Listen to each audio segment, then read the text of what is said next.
What's good, YouTube? DM Gaming here, guys, and I got something very, very special for y'all today. And this is going to be a work in progress. I'm open for input that we can add to this, and I'm really hoping that Scott and the crew will take a look at this. Guys, I'm going to be upfront with y'all. This isn't something that I think would be implemented by college football 27.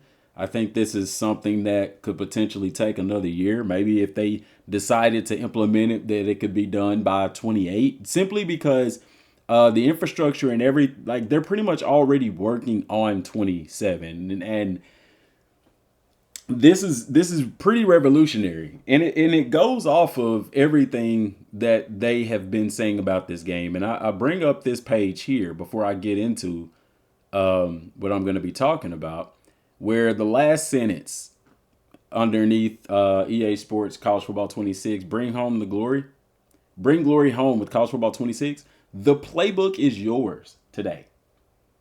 And I'll never forget, like, even when you looked at the notes on the page where it would tell you about studying film. Remember, we talked about that. We even started the whole film study series on the channel, which I do need to get back to that.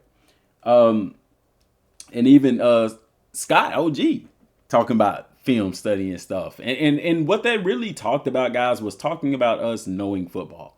That's gonna help, and it does help in the game. If you know how to read coverages and defensive fronts and things like that, you'll know what plays to be able to run against it, and vice versa on the defensive side. Like, knowing what defenses stop or are good against certain offenses. Get into the film. We're taking this up another level, okay? And so I want to present y'all with this, okay? This is a new element that I am going to call playbook knowledge. Okay, I'm going to roll some B footage while I'm talking about this as well, just so we're not stuck on the same screen. So what playbook knowledge is, okay? Playbook knowledge is a skill that determines the athlete's ability to properly execute plays within the playbook to the best of their ability. Okay, and I'm gonna go through this first section first, and we'll get through the other stuff. So, basically, so it's gonna operate like this. You'll have a bar like the wear and tear bar that can fluctuate throughout the season. Okay, when the bar is high, the player when it's high, it allows the player to play with the maximum limitation of their current ratings. Okay, and basically what that means is, let me touch on this real quick. When it's low, the players take negative hits to their rating, thus creating the mistakes and underperformance that you'd see from a player who doesn't know the plays. So basically, you already have certain elements that will lower a player's rating. If they are cold, they take a hit to their stats. Wear and tear takes a hit to their ratings. This adds another layer to that. If they don't know the playbook, this entire system is going to, the same way wear and tear revolutionized how we play the entire game, this is the next step, okay? Playbook knowledge. Because, guys, I've played college football. You can ask anybody who's played college football. Boogie, holla at your boy, man. He played at the D1 level. Boogie, tell me in the comments section, the most athletic guy on the field or on the team wasn't always a starter. Sometimes the most athletic guy on a team is on the bench. Okay? Or if he gets in the game, he might be in on special packages that utilize his athleticism. Okay? And we see this all the time in college football if people pay attention. Guys, and I say that because the ratings, when you look at the ratings, that is all athleticism. Aside from maybe awareness and play recognition for the defensive players. But everything else is ability. The ability to throw an accurate ball, the ability to throw a powerful ball, the ability to spin move or juke or sprint. Those are mostly all physical attributes. This is going to add so much more depth to it, because one thing that I like about the game, wear and tear added it to where you had to pay attention to who your backups and people like that were. But the thing about it is, this takes that to another level. Now, hey, because I was like, all people are going to do, they're going to take the person with the highest overall and they're going to play them at that position. And it's like, when you look at ratings, really truly go look at ratings, it's more about physical ability than it is about mental or anything like that. This opens the door for that. So now you may have two quarterbacks battling it out. One of them may be a freak athlete. They got the arm strength, they got the accuracy and everything, but they don't know the freaking playbook. The other guy, he's a little bit above average. He's not elite. He's above average, but he knows the plays. And so through this concept, the guy that doesn't know the plays, let's say, for example, he has a 95 deep throw accuracy, okay? But because he doesn't know the playbook, so he's not able to execute the plays, he takes a hit to his awareness and his accuracy. So now instead of 95 accuracy, it may drop down to an 80 accuracy, where the backup, he knows the plays, but his maximum accuracy potential is 85. Now he becomes a better overall player. You get what I'm saying? That's the concept that we're going with here. It's adding depth and layers. So continuing on, this we're at the next one here.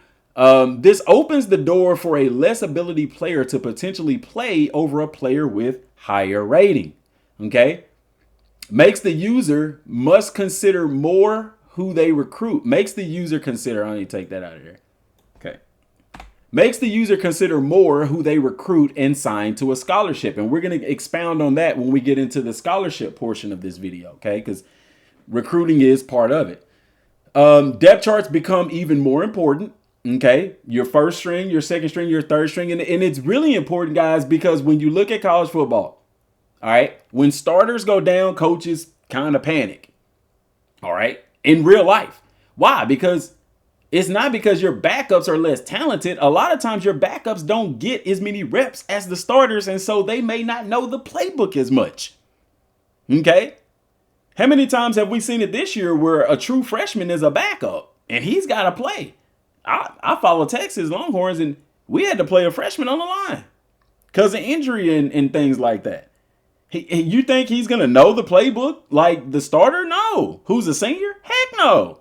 And so now you have to change how you run your plays, and the plays that you run, you lose half of your playbook. If you got a quarterback, the starter gets hurt and the backup is a true freshman who don't know the playbook as well, you're limiting yourself on what plays you can run.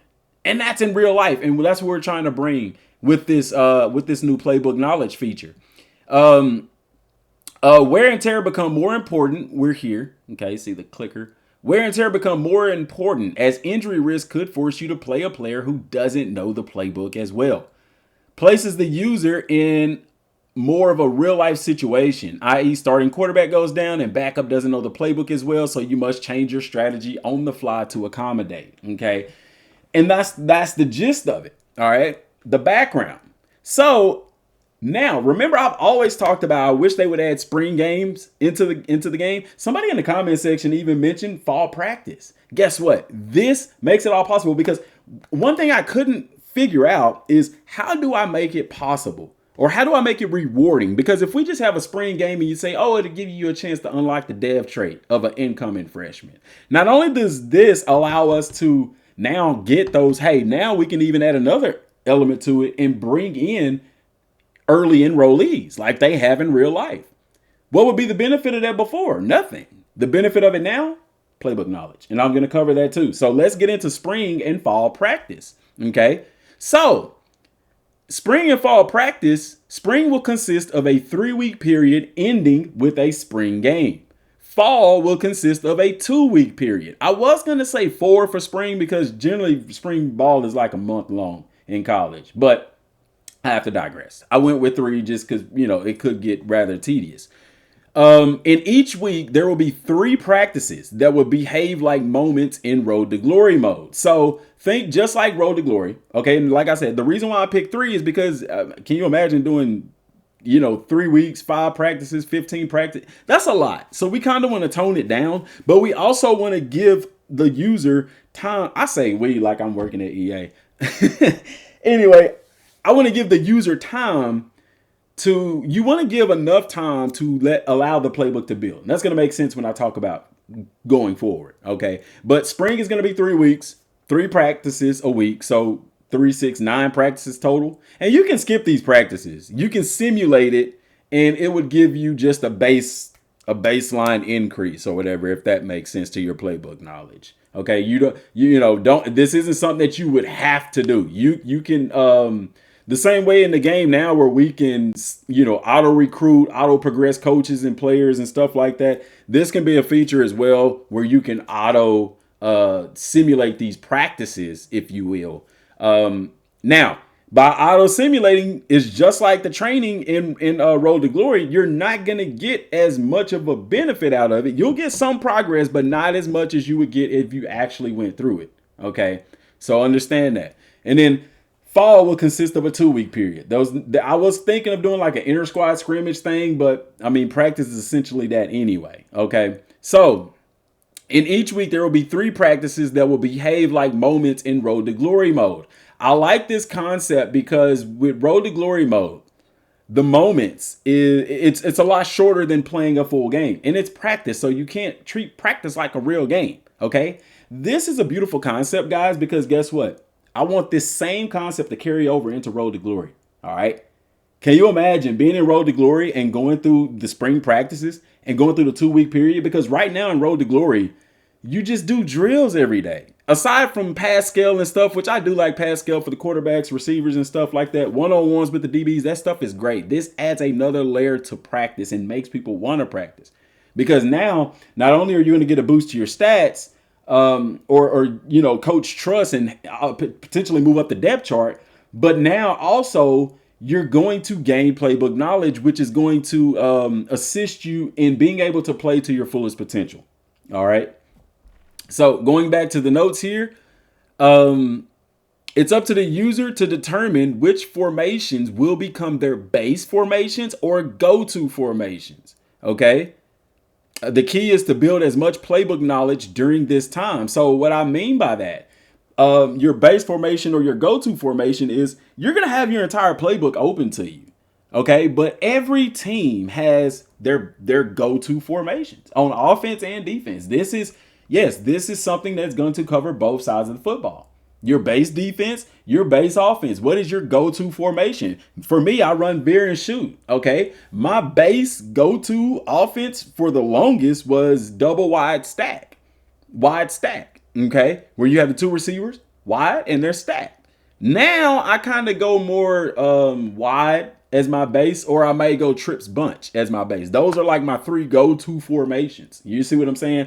But you'll be able to say, okay, you know, this is the playbook. I like this playbook. For me, veer and shoot. I love the veer and shoot, but I like certain formations out of the veer and shoot. So I would like to prioritize those formations first to help my players gain more knowledge in those formations. Yes, this is a playbook by formation type of deal. Okay. And to add even more to that. All right. Well, I'll talk about that when I get to recruiting. Actually, let me go ahead and say it now. Cause let me hang on a second. I'll come to that when I get to recruiting. All right. So going back to the board here, like your go-to formations, you want to make sure, you know, that because your practices are limited and you want to be able to work in your first string, your backups, especially. And then, you know, maybe your third strings, your red shirt guys and stuff like that. So you want to make sure that you work those guys in. And so with that short amount of time that you have, then you know what I'm saying? It would behoove you. It would be wise to focus on what are my main formations. And then once you build enough knowledge there, you know, kind of go back and do some of the other stuff. Now, here's the deal, because when a coach implements an offense, so let's say I'm the new offensive coordinator at Texas. When I bring in that offense, my players aren't going to fully grasp that offense in my first year there. Okay. So this is a progressive type of deal. You get what I'm saying? Every year and throughout the season, you're adding to this playbook knowledge. But even, you know, just like player progression, the bulk of it comes in the off season. You know what I'm saying? During the season is mostly just polish and maintain, if that makes sense. So it follows that same formula. And it's going to take time to build it. This isn't something that you could just fully max out in one season with a player. You get what I'm saying? But there are things that will help to get it pretty high, and I'll go over that as well. So the key is to build as much playbook knowledge during this time. Okay. The challenge is getting everyone the needed reps: first string, second string, third string, etc.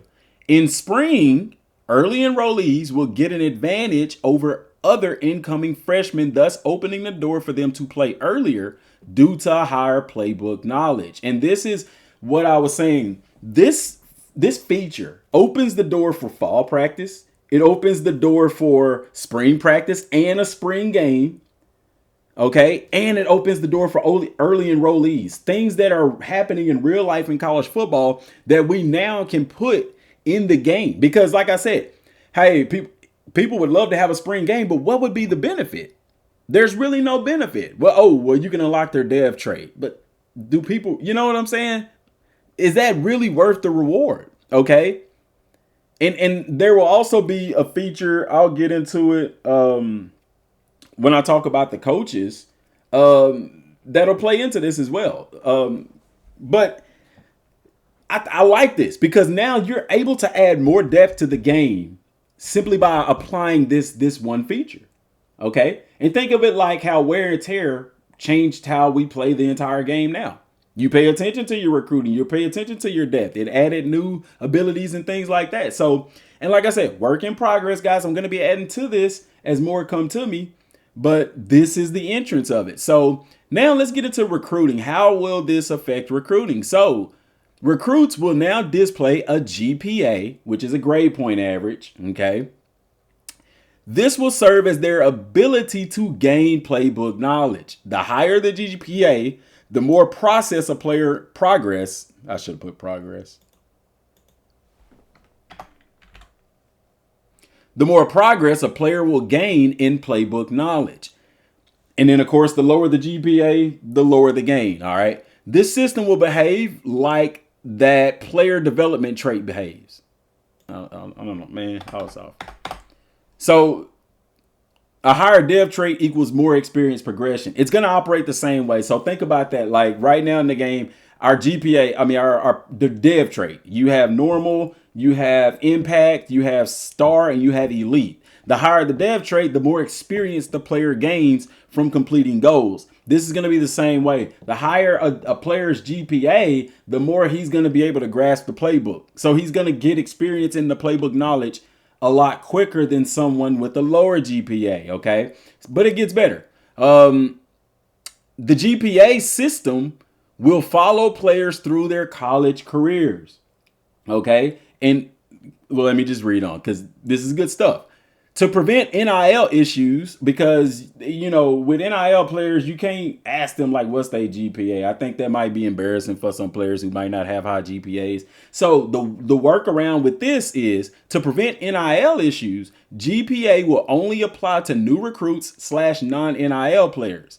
NIL players, playbook knowledge will be strictly tied to their dev trait. So for NIL players, what I'm saying is, instead of them having that GPA, because I don't see how you would be able to make that work with realistic players, just their ability to increase is going to be they won't have a GPA feature. They're just going to have the dev trait.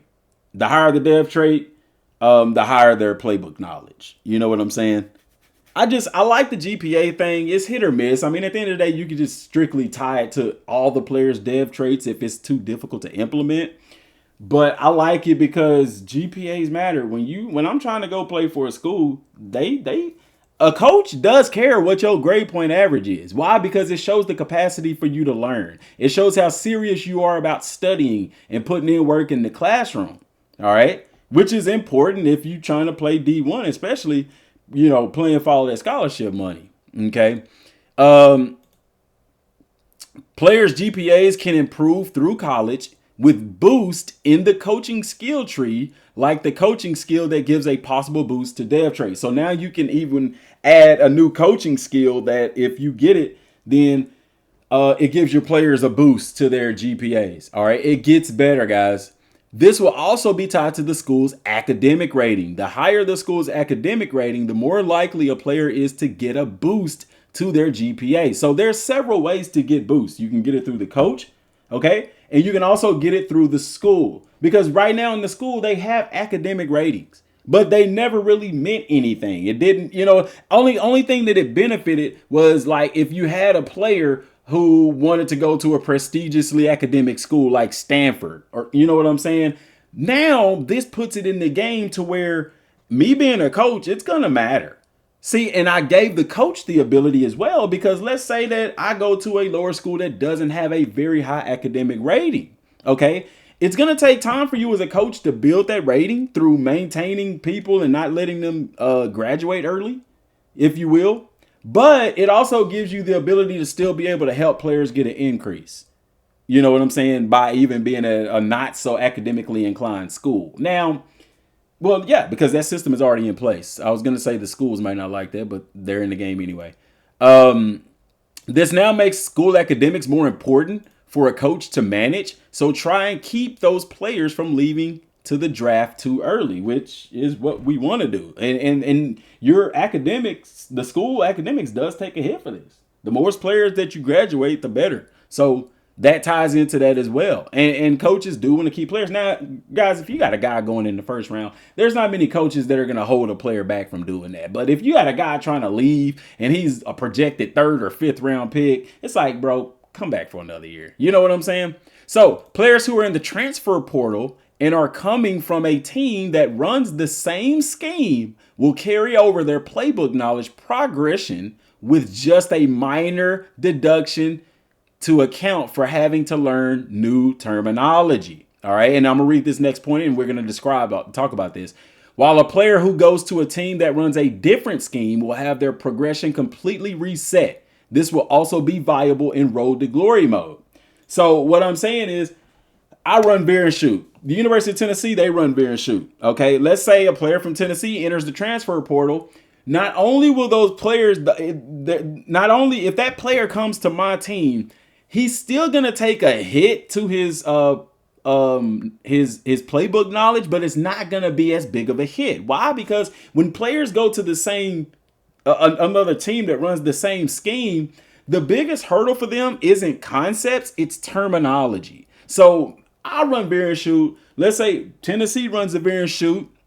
The offensive coordinator there, we're going to have different terminology for our formations and plays and checks and audibles. But the concepts are going to still be the same, guys. It's veer and shoot. You get what I'm saying? So that player, if he transfers to a team that runs the same scheme, he's not going to take as much of a hit to his player knowledge, playbook knowledge. However, let's say a player is coming to my school and he's coming from a school that runs a power option. His playbook knowledge is going to be 0. He has no knowledge of the veer and shoot. So he's going to be reset and he's going to have to build all of that up. That's going to play a major factor in who you go after in the transfer portal. Because remember, if their playbook knowledge is 0, guess what? They're not that 95 overall player may end up being an 80 overall player. Simply because he doesn't know the playbook. Guys, coaches aren't going to put players on the field at the collegiate level if they don't know the playbook. You will be a special team player or cut. Okay, that's what I love about this system. Okay, so understand that. And then on top of that, and I'm gonna add that to the notes. A player will be more inclined to come to your program if they're coming from a school that runs a similar scheme. Okay, let me go ahead and put that in there as well. Okay, so adding that in there, players will have increased interest in schools that have similar schemes to the teams they are transferring from. Guys, players are smart in college. A smart player is going to go to a team that's going to utilize their abilities. Okay, veer and shoot, I don't. You're not necessarily utilizing a possession wide receiver because it's a fast-paced, explosive offense. You want good route runners and you want explosive receivers. So a possession type receiver might not be a good fit for a veer and shoot style playbook. So if you have a receiver with that archetype, they're not going to be as interested in coming to your program. You see what I'm saying? Doesn't mean they can't and they can't shine, but their interest won't be the same. You know what I'm saying? Because players know too, they're going to have to know the playbook in order to get on the field. If they're a receiver, let's say if I'm an elite receiver and I'm setting records at one school, catching balls and running touchdowns, a receiver who wants the ball thrown to him is not going to generally go to a team that runs the ball 75% of the time. They're not going to you're not going to see a wide receiver from Alabama go to Navy. You know what I'm saying? Because they run an option there. Alabama throws the football. They run a spread offense. You get what I'm saying? So this is going to simulate that in real time. So a new mental ability here, okay? And this will be my stopping point from today. Before I get into more tomorrow, I don't want to make an hour-long video, but I want to introduce y'all to this. So new mental ability, a new mental ability called film junkie or student of the game. Junkie may be inappropriate. Okay, that's why I thought about that. This mental ability can be achieved by any player regardless of archetype because it's a mental ability. The player can obtain this by reaching and maintaining a GPA of 3.5 or higher. And I'll say, or for NIL players, let's say, what do you have? Star and elite.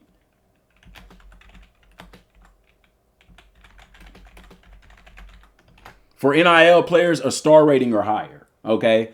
I went with 3.5 instead of 3.0 as to create rarity for this ability because there's several ways to boost this. You get what I'm saying? If you're a film junkie, that means y'all know guys that just watch, they love studying film. They're a student of the game. You get what I'm saying?